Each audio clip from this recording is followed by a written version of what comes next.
అత్యంత ఆదరణ పొందుతున్న number 1 premium range beauty products ARM pearl beauty. ATM అనగానే మీకు ఏం గుర్తుకొస్తుంది? డబ్బులు గుర్తుకొస్తాయి. అందుకు కారణం అర కిలోమీటర్కు ఓ బ్యాంక్ ఏటీఎం ఉండటమే. ఈ ఏటీఎంతో పాటు రీసెంట్గా మరో ఏటీఎం కూడా ఫేమస్ అయింది. అదే గోల్డ్ ఏటీఎం. డబ్బులు ఇస్తే ఆ ఏటీఎం గోల్డ్ ఇస్తుంది. ఈ రెండూ మనకు తెలిసిందే. మరి ఎప్పుడైనా రైస్ ఏటీఎం గురించి విన్నారా? రైస్ ఏటీఎమా? ఎలా ఉంటుంది? ఎలా పనిచేస్తుంది? ఇందుకు ఎక్కడుంది అనేదేగా మీ doubt. Let's have full details.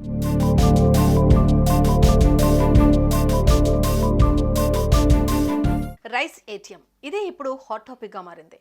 Money ATM, gold ATM అంటే ఓకే, కానీ రైస్ ఏటీఎం నుంచి బియ్యం ఎలా వస్తాయి? ఎలా పాసిబుల్ అవుతుంది? ఆ ఏటీఎం చూడడానికి ఎలా ఉంటుంది అనేది ఇప్పుడు ప్రతి ఒక్కరి డౌట్. మరి ఆ ఏటీఎం లుక్ మీరు కూడా ఒకసారి చూసేయండి.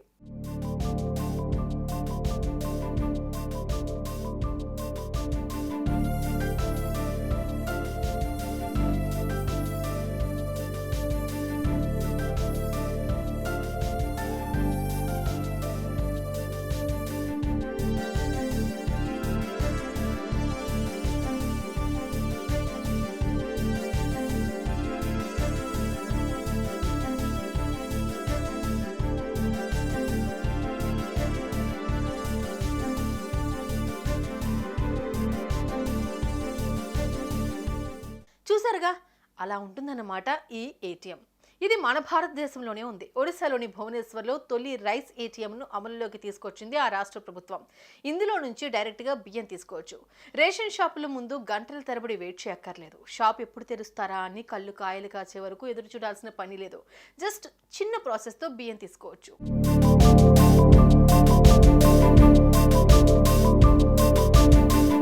బియ్యం తీసుకోవాలంటే ముందుగా రైస్ ఏటీఎంకి వెళ్ళాలి. అక్కడున్న మిషన్ స్క్రీన్ పై రేషన్ లబ్ధిదారులు తమ రేషన్ కార్డు నెంబర్ ఎంటర్ చేయాలి. ఆ తర్వాత వేలిముద్ర వేస్తే అంతే. సింపుల్ గా అందులో నుంచి వచ్చే బియ్యాన్ని మన సంచిలో నింపుకోవచ్చు. ప్రతి రేషన్ కార్డు లబ్ధిదారుడు ఏటీఎం ద్వారా ఒకేసారి 25 కిలోల బియ్యాన్ని తీసుకోవచ్చు.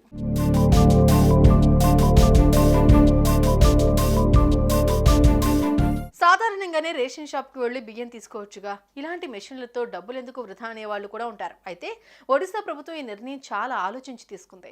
బియ్యం కోసం రేషన్ దుకాణాల ముందు గంటల తరబడి నిలబడాల్సిన అవసరం ఉండదు. అంతేకాక అక్రమ రవాణాకు పూర్తిగా అడ్డుకట్టపడే అవకాశం ఉంటుంది. ప్రజలకు ఇబ్బందులు లేకుండా, రేషన్ అక్రమ రవాణా అవ్వకుండా చాలా తెలివిగా ఈ నిర్ణయం తీసుకున్నారు.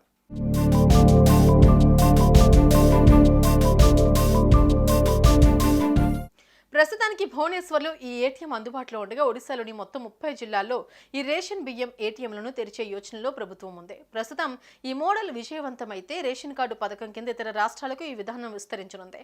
ఆ ప్రకారం ప్రజలకు ఇబ్బందులు లేకుండా, అవినీతి జరగకుండా ఉండేందుకు ప్లాన్ చేస్తోంది.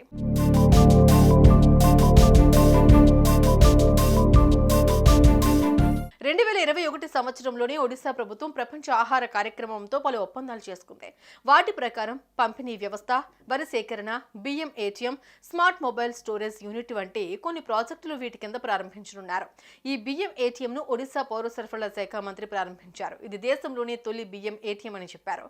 ఇది విజయవంతమైతే రానున్న రోజుల్లో అన్ని జిల్లా కేంద్రాల్లోనూ ఏర్పాటు చేస్తామని తెలిపారు.